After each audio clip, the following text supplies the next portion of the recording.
اعوذ باللہ من الشیطان الرجیم بسم اللہ الرحمن الرحیم۔ لاکھ درہم کے بدلے جنتی محل۔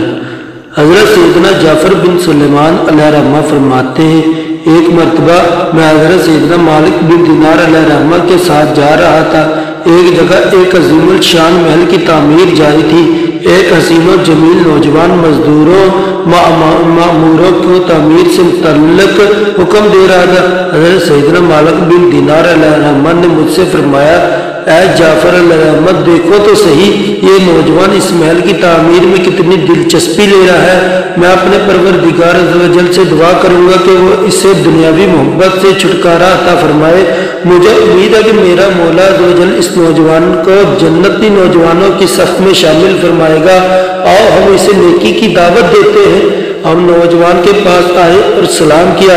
اس نے بیٹھے بیٹھے اسلام کا جواب دیا۔ وہ نہیں جانتا تھا کہ اس کے سامنے ایک ولی کامل کھڑا ہے۔ جب لوگوں نے بتایا کہ یہ حضرت سیدنا مالک بن دینار علیہ رحمت ہے تو وہ فوراً کھڑا ہوا اور بڑے مؤدبانہ انداز میں عرض گزار ہوا، حضور آپ علیہ رحمت کو مجھ سے کوئی کام ہے؟ فرمایا، اے نوجوان، تیرا اس محل کی تعمیر پر کتنی رقم خرچ کرنے کا ارادہ ہے؟ کہا 1,00,000 درہم۔ فرمایا، کیا ایسا نہیں ہو سکتا تم 1,00,000 درہم مجھے دے دو، میں یہ تمام رقم اس کے حقداروں، یتیموں اور مساکین میں تقسیم کر دوں اور اس کے بدلے ایک ایسے محل کا ضامن بن جاؤں جس میں بہترین خدام، خدمت گزار، سرخ یاقوت کے قبے اور عمدہ کمکمے پہنے ہوں گے، وہاں کی مٹی زعفران کی اور فرش مشک کا ہوگا۔ وہ محل تیرا اس محل سے بہت زیادہ وسیع و عالی ہوگا۔ اس کے در دیوار میلے نہ ہوں گے، اس کے معمور اور مزدور نہیں، بلکہ اللہ جل نے حکم فرمایا اور وہ محل بن گیا۔ بتاؤ تمہیں یہ سودا منظور ہے؟ نوجوان نے کہا، آپ نے رحمت ایک رات کی مہلت دے دے، کل صبح میں اپنے رحمت کو بتاؤں گا کہ میں نے کیا فیصلہ کیا ہے۔ حضرت سیدنا جعفر بن سلیمان علیہ رحمہ فرماتے کہ وہ رات حضرت سیدنا مالک بن دینار علیہ رحمہ نے بڑی بے چینی کے عالم میں گزاری۔ آپ علیہ رحمت اسی نوجوان کے بارے میں سوچتے رہے۔ تہجد کے وقت آپ علیہ رحمت نے بارگاہ خداوندی میں اس نوجوان کے لیے خوب دعا کی۔ فجر کی نماز کے بعد ہم دوبارہ اس کے پاس گئے۔ وہ ہمارا منتظر تھا۔ جیسے اس کی نظر حضرت سیدنا مالک بن دینار علیہ رحمت پر پڑی، وہ انتہائی خوشی کے عالم میں اپنے رحمت کی طرف لپکا اور بڑی گرم جوشی سے ملاقات کی۔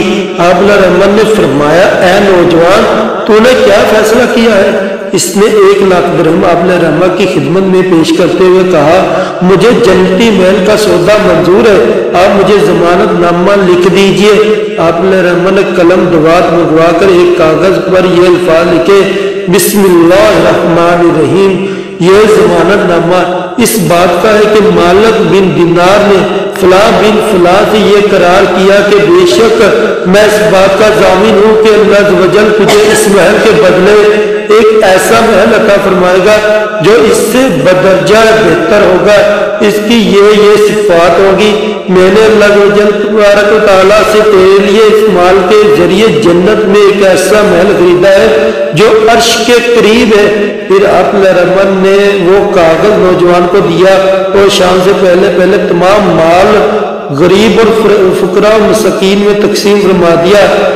اس واقعے کے 40 دن بعد آپ کو مسجد کے محراب میں ایک پرچہ ملا۔ دیکھا تو بڑے حیران ہوئے، کیونکہ یہ وہی پرچہ تھا جو اس نوجوان کو آپ نے لکھ کر دیا تھا۔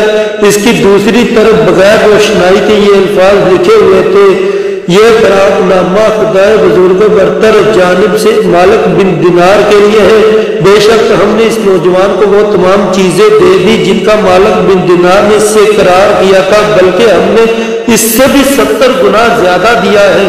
ہم وہ رکا لے کر اس نوجوان کے گھر گئے تو وہاں سے رونے کی آوازیں آ رہی تھی۔ آپ نے رحمت نے لوگوں سے نوجوان کے بارے میں پوچھا تو پتا چلا کہ کل اس نوجوان کا انتقال ہو گیا ہے۔ آپ نے رحمت اس کی موت کی خبر سن کر بہت غمگین ہوئے۔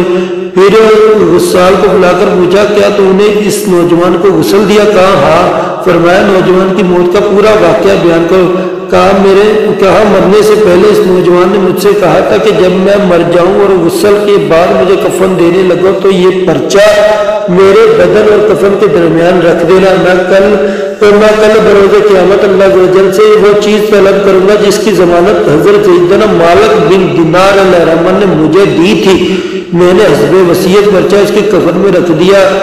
غسان کی یہ بات سن کر آپ نے رحمان نے یہ پرچہ نکالا اور غسان کو دکھایا اور بکار اٹھا، یہ وہی پرچہ ہے، قسم ہے اس پاک پروردگار کی جس کے قبضہ قدرت میں میری جان ہے، میں نے خود اپنے ہاتھوں سے یہ پرچہ اس نوجوان کے کفن میں رکھا تھا۔ یہ سن کر حضرت سیدنا مالک بن دینار علیہ الرحمن نے زاروں قطار رونے لگے، لوگ بھی رونے لگے۔ اتنے میں ایک نوجوان کھڑا ہوا اور کہا، اے مالک بن دینار، آپ مجھ سے 2 لاکھ درہم لے لیں اور اس نوجوان کی طرح مجھے بھی زبان نامہ لکھ دے۔ فرمایا، افسوس اب وہ وقت گزر چکا ہے، اب جو ہونا تھا وہ ہو گیا۔ اللہ رب العزت جس طرح چاہتا ہے اپنی مخلوق میں فیصلہ فرماتا ہے۔ حضرت سیدنا جعفر بن سلیمان علیہ فرماتے ہیں کہ حضرت سیدنا مالک بن دینار علیہ الرحمن کو جب بھی اس نوجوان کا واقعہ یاد آتا اپنے رحمہ زاروں قطار ہونے لگتے اور اس نوجوان کے لیے دعا فرمانے لگتے۔ اللہ عز و جل کی ان پر رحمت اور ان کے صدقے میں ہماری بھی مغفرت و آمین بجال نبی الامین۔ صدق اللہ العظیم و صدق رسول اللہ الکریم۔ یہ بن دیکھے کے سودے ہیں، بن دیکھے ہی ہوتے ہیں، کاش ہمیں بھی ایسے سودے نصیب ہو جائیں۔